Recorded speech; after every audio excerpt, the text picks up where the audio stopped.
Hello बच्चों, स्वागत करता हूं आपका आपके अपने चैनल BSCB हेल्प पे। कल के वीडियो में हमने आपके प्रोज सेक्शन का लेसन 4 जिसका नाम है what is wrong with Indian films और जो सत्यजीत रॉय के द्वारा लिखी गई है, इस कहानी को पढ़ा।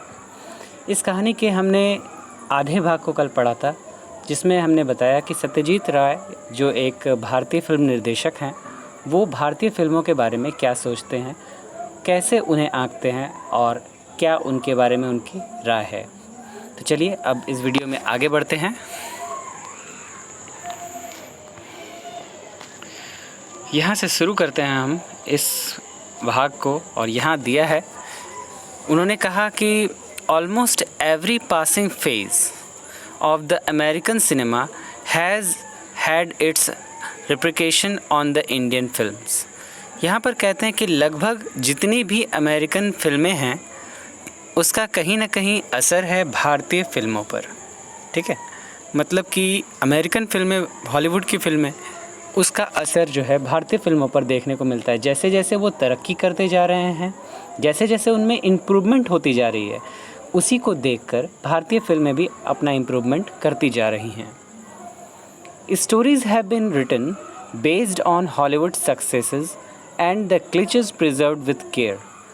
जो भी कहानियाँ बॉलीवुड की मूवीज़ में लिखी जाती हैं, वो हॉलीवुड की सक्सेसफुल कहानियों, सक्सेसफुल स्टोरीज़, जो अच्छी चली हुई फिल्में हैं, उसके आधार पर ही लिखी जाती हैं। और साथ ही साथ उसमें ये भी ध्यान रखा जाता है कि कोई चीज़ मिस ना हो।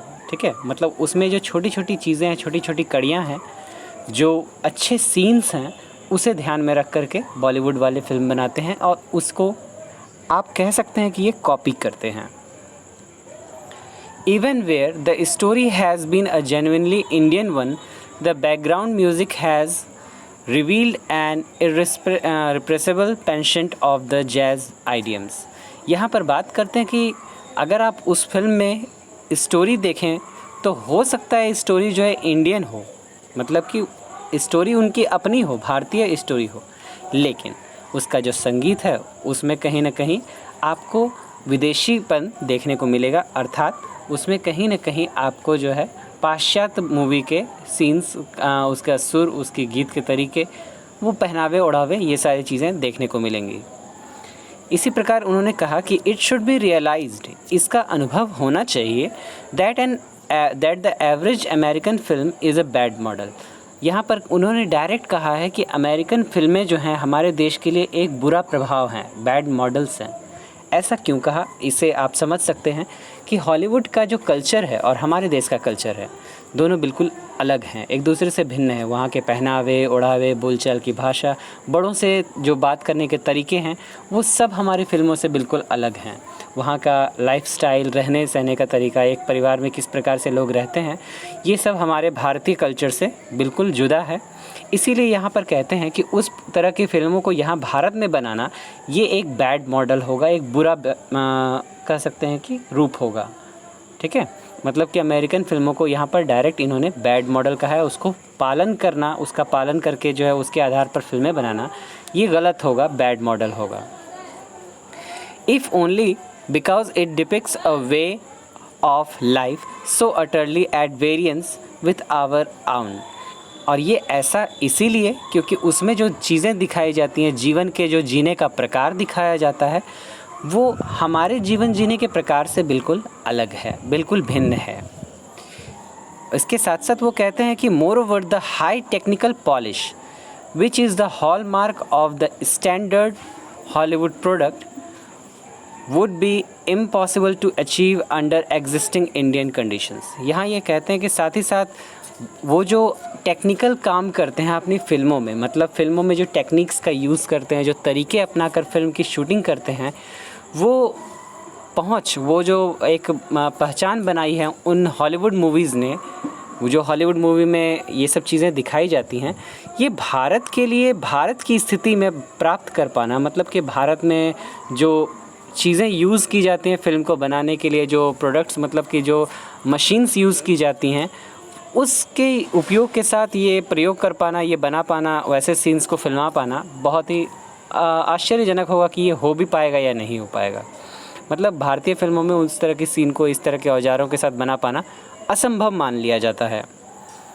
What the Indian film needs today is not more gloss। यहाँ पर इन्होंने डायरेक्ट कहा, सत्यजीत रॉय ने डायरेक्ट कहा है कि आज के समय में भारतीय फिल्मों को जो चाहिए वो चमक धमक नहीं है, मतलब फिल्मों में ज़्यादा चमक धमक नहीं चाहिए, बट मोर इमेजिनेशन, कल्पना चाहिए। मतलब कि फिल्मों में काल्पनिक रूप से जो है वो जो सोचें कि उसमें क्या नया कर सकते हैं, ये चीज़ें चाहिए।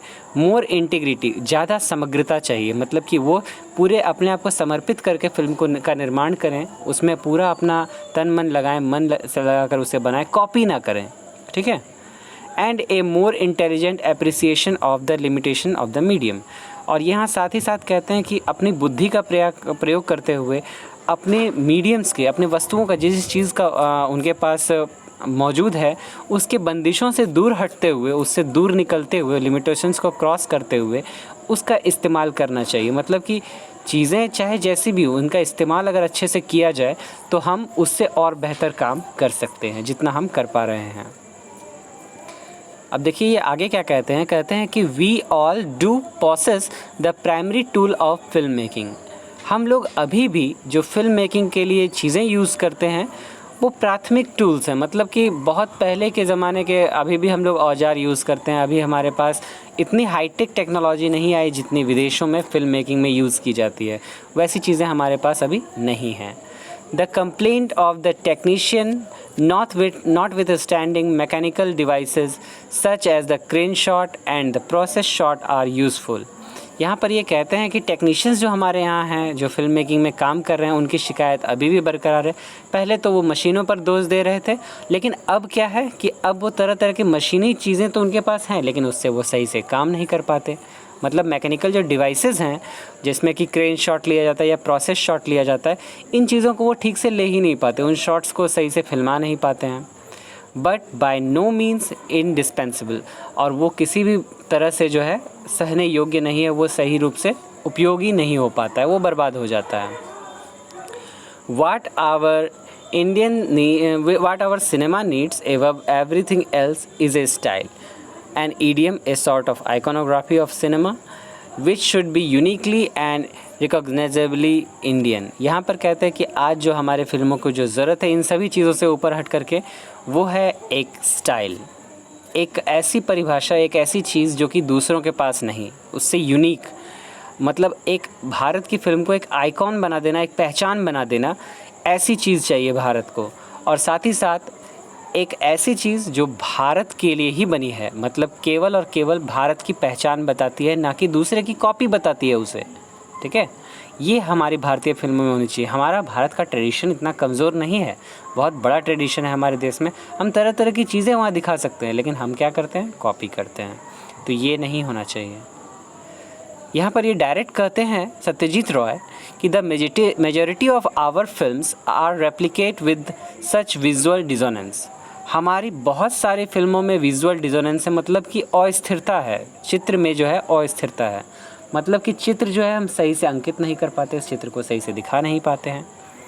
But the truly Indian film should stir clear for the such inconsistency and look for its material in the more basic aspect of Indian life. यहाँ पर ये कहते हैं कि हमारी जो इंडियन फिल्म्स हैं उसे स्थिर होना चाहिए, स्थिर होकर के जो भी चीज़ें उसके पास उपलब्ध हैं उससे ऐसी चीज़ें फिल्मानी चाहिए, ऐसे मटेरियल्स का प्रयोग करना चाहिए जो कि पूरी तरह से भारतीय मूल की हों, मतलब भारतीय आधार पर आधारित हों, और उस पर जो है हमें अपना काम करना चाहिए। वेयर हैबिट्स एंड स्पीच, मतलब वहाँ आदतें या बोलने के तरीके, ड्रेसेस जो पहनते हैं उसकी बात कर रहे हैं, आदतों की बात कर रहे हैं। बैकग्राउंड एंड फॉरग्राउंड, मतलब कि आगे दिखाई जाने वाली चीज़ें और पीछे की जो चीज़ें होती हैं वो सभी चीज़ें blend into the harmonious whole, और ये सब अच्छे रूप से आपस में मिक्स होने चाहिए। यहाँ पर देखिए आपने इस लाइन में देखा कि यहाँ सभी चीज़ों की बात कर रहे हैं, चाहे हम बोलने के तरीके के बात करें, पहनावे ओढ़ावे की बात करें, दृश्यों की बात करें, यहाँ सब कुछ भारत में पर्याप्त मात्रा में है। तो हम उसका सही से इस्तेमाल करें, उसको सही से हम फिल्माएं, सही से लोगों के सामने प्रस्तुत करें। ये चीज़ें होंगी तब भारतीय फिल्में आगे बढ़ेंगी। It is only a drastic simplification of style and content that hope for the Indian cinema reside। यहाँ पर एक आसान सा सिंप्लीफिकेशन की बात की जा रही है, एक सरलतम रूप की बात की जा रही है जो स्टाइल में आती है। मतलब यहाँ पर ज़्यादा ग्लॉस, शुरू में भी इन्होंने कहा कि ज़्यादा चमक धमक दिखाने की ज़रूरत नहीं है, एक सिंप्लीफिकेशन होना चाहिए, एक संतुष्टि होनी चाहिए, और तभी जो है हमारा फिल्म जो है, हमारे इंडियन फिल्म्स जो हैं वो ज़्यादा बेहतर अच्छा हो पाएंगे। At present, it would appear that nearly all the prevailing practices go against such a simplification। लेकिन अभी लगता क्या है कि हमारी अभी की जितनी भी अभ्यास हैं, जितनी भी चीज़ें हैं, वो इससे बिल्कुल परे हैं। वहाँ पर सरलतम की कोई बात ही नहीं होती, इससे बिल्कुल हटकर इससे अवगत हैं और इससे जानकार होने के बावजूद जो है इसका उपयोग नहीं कर पाती ढंग से। तो इसीलिए हमारे फिल्मों में कमी है, ये सत्यजीत रॉय का कहना है। उसके बाद हम यहाँ देखते हैं कि क्या कमी है, ये किस कमी के बारे में बात कर रहे हैं। तो ये कहते हैं कि starting a production without adequate planning, बिना पर्याप्त प्लानिंग के एक शूटिंग शुरू कर देना। ठीक है, ये कहते हैं कि पहले किसी भी चीज़ की सीन को फिल्माने के लिए उसका एक प्लानिंग किया जाता है, एक तैयारी की जाती है, लेकिन हो क्या रहा है भारत में कि बिना प्लानिंग के कभी कभी शूटिंग की जाती है। समटाइम्स इवन विदाउट ए शूटिंग स्क्रिप्ट, कभी कभी स्क्रिप्ट भी तैयार नहीं होता है, मतलब एट ए टाइम स्क्रिप्ट तैयार किया जाता है और उस समय शूटिंग शुरू की जाती है। तो ऐसे थोड़ी काम चलेगा, मतलब कोई भी चीज़ फिल्माई जाएगी तो पहले उसका पूरा स्क्रिप्ट तैयार किया जाएगा। तो यहाँ ये कहते हैं कि कभी कभी स्क्रिप्ट के बगैर, कभी कभी प्लानिंग के बगैर, patient and violation of plot and counter plot rather than the strong. यहाँ पर बात करते हैं कभी कभी जो है आपत्तिजनक चीज़ों की, मतलब कि प्लॉट जो है जहाँ पर फिल्म की शूटिंग होनी है या फिर उसके दूसरी जगह पर, उसके जगह पर जो यूज़ होने वाले प्लॉट्स हैं, ये सब जो है कभी कभी अच्छे नहीं होते, कोई ख़ास नहीं होते। Rather than the strong simple unidirectional narrative, ये जो है स्ट्रॉन्ग होने के बजाय, मतलब कि ज़्यादा अच्छे होने की बजाय, ये किसी एक दिशा में जो है सब कुछ निर्देशित करते हैं। मतलब कि इनकी दिशाहीनता जो है इसमें गड़बड़ी लाती है। मतलब ये कह सकते हैं कि आप जो फिल्में हैं वो किसी एक ही बात को डायरेक्ट सूचित कर रही होती हैं, लेकिन उसमें जो है और भी डिटेल्स दिखानी चाहिए, और भी चीज़ों को प्रकट करना चाहिए, लेकिन ये उसको नहीं कर पाती, बाकी सारी चीज़ों को दबा देती हैं। The practice of sandwiching musical numbers in the most unlyrical situation, मतलब यहाँ पर कहते हैं कि बहुत सारे संगीतों को जो है वो कहीं कहीं भी बीच बीच में घुसा देना गाने में, फिल्म में, और वो भी बेतुके ढंग से, जहाँ पर कि वो सही से सेट नहीं हो रहा है वहाँ पर ज़बरदस्ती गानों को सेट करना, ज़बरदस्ती गानों को घुसाना, ये जो है ये भारतीय फिल्मों की सबसे बड़ी गलती है। And at a time when all other countries are turning to the documentary for inspiration, all these stand in the way of the evolution of distinctive style। यहाँ पर बात करते हैं कि जो दूसरे देश हैं वो आज इस विषय पर काम कर रहे हैं कि कैसे उनकी डॉक्यूमेंट्री, उनकी जो फिल्म्स हैं वो ज़्यादा इंस्पायरेशन हो, लोगों के को प्रेरणादायक हों, ये इस पर काम कर रही हैं। लेकिन हम कहाँ हैं, हम अभी भी स्टाइल के पीछे पड़े हैं, हम अभी भी अपनी फिल्मों में बस स्टाइल दिखाते हैं।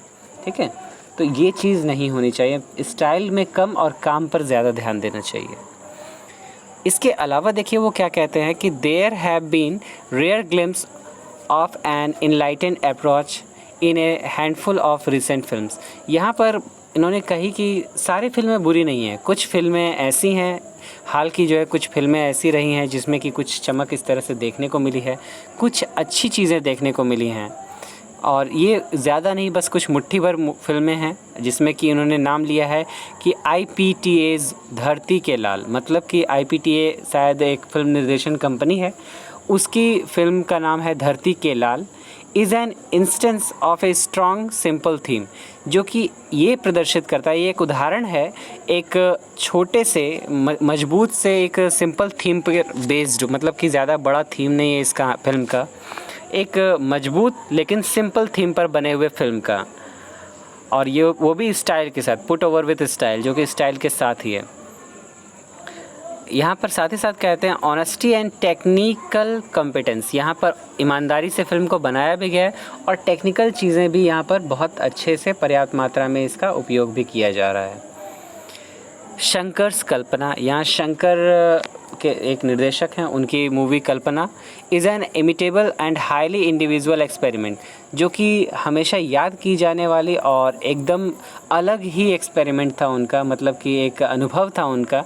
Shows a grasp of filmic movement, जो कि फिल्मों के एक कला का जो है रूप प्रदर्शित करता है, and A respect for tradition, और हमारी संस्कृति के लिए वो सम्मान प्रदर्शित करता है। हम लोग अपनी संस्कृति को उस मूवी में देख सकते हैं। यहाँ पर ये डायरेक्ट कह देते हैं कि the raw material of the cinema is life itself. जीवन का मतलब कि जीवन ही जो है वो सिनेमा के लिए एक मूल रूप है। मतलब कि फ़िल्में जो बननी चाहिए वो इंसान के जीवन पर आधारित होनी चाहिए, जो हमारे साथ आम दिनों में हमारे साथ जो घटनाएं होती हैं, जो हमारे लाइफ से रिलेटेड हैं, वैसी फ़िल्में होनी चाहिए, ना कि कुछ अलग ही दिखाने के प्रयास होने चाहिए उसमें। It is incredible that a country which has inspired so much painting, music and poetry should fail to move the filmmakers। यहाँ पर ये कहते हैं कि ये तो एक असहनीय बात हो जाएगी और तुलनीय बात हो जाएगी ये, कि एक ऐसा देश, मतलब भारत देश के बारे में ये कहते हैं कि एक ऐसा देश जिसने दुनिया को चित्रकला सिखाई, संगीत सिखाया, कविता कहने को का हुनर दिया, वो आज फिल्म मेकिंग में इतना पिछड़ रहा है, दूसरे की कॉपी कर रहा है। ये तो बिल्कुल समझने वाली बात नहीं है कि ये ऐसा क्यों हो रहा है।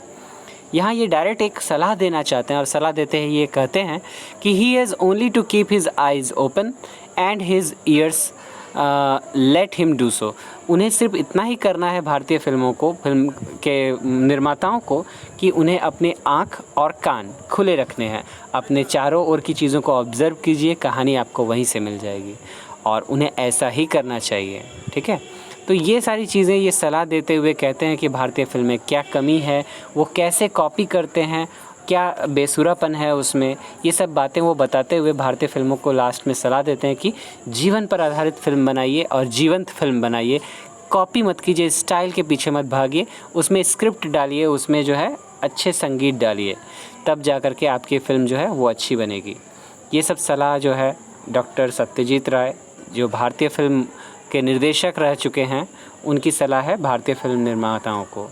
तो इस प्रकार से आपके कहानी का जो चौथा प्रोज़ है, मतलब कि आपके बुक का जो चौथा प्रोज़ है, वो इसी के साथ समाप्त होता है। और कल की वीडियो में इसके ऑब्जेक्टिव प्रश्न आएंगे, और उसके लिए आप ज़रूर इस चैनल से जुड़े रहिएगा। और साथ ही साथ आप अपने दोस्तों के साथ इस चैनल के लिंक को शेयर कीजिए, अधिक से अधिक लोगों को इस चैनल के साथ जोड़िए भी। वीडियो पसंद आई तो लाइक ज़रूर कीजिएगा, चैनल को सब्सक्राइब करना मत भूलिएगा, और साथ ही साथ अपने कमेंट्स में आप अपनी समस्याओं को मेरे सामने रख सकते हैं, मैं उनका जवाब देने को हमेशा तैयार हूँ। तब तक के लिए धन्यवाद, आप अपना ख्याल रखें। Good night.